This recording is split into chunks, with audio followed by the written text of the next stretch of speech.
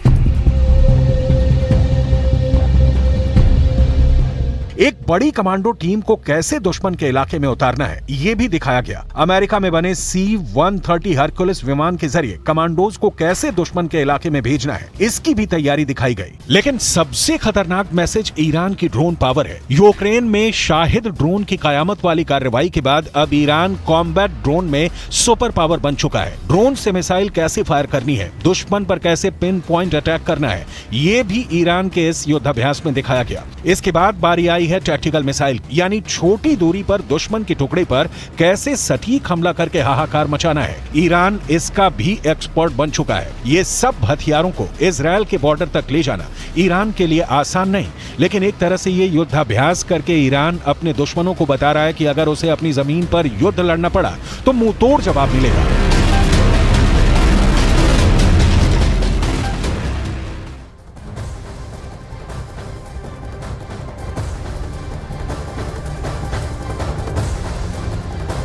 Iran, तुर्की, Saudi अरब इन दिनों सब Israel पर आग बबूला है। तो इस बीच हम आपको ये भी बताएंगे कि युद्ध की स्थिति क्या है। जिस तरह से गाजा में इजराइल का ऑपरेशन चल रहा है, उसकी वजह से कई देश उसके दुश्मन बन चुके हैं। और इसी वजह से आपको बता दें, इस वक्त इजराइल पर सबसे बड़ा जो दुश्मन नजर आ रहा है वो ईरान है। वो बार बार इजराइल को चेतावनी दे रहा है, तो फिलिस्तीन भी खामोश बैठने के मूड में बिल्कुल नहीं।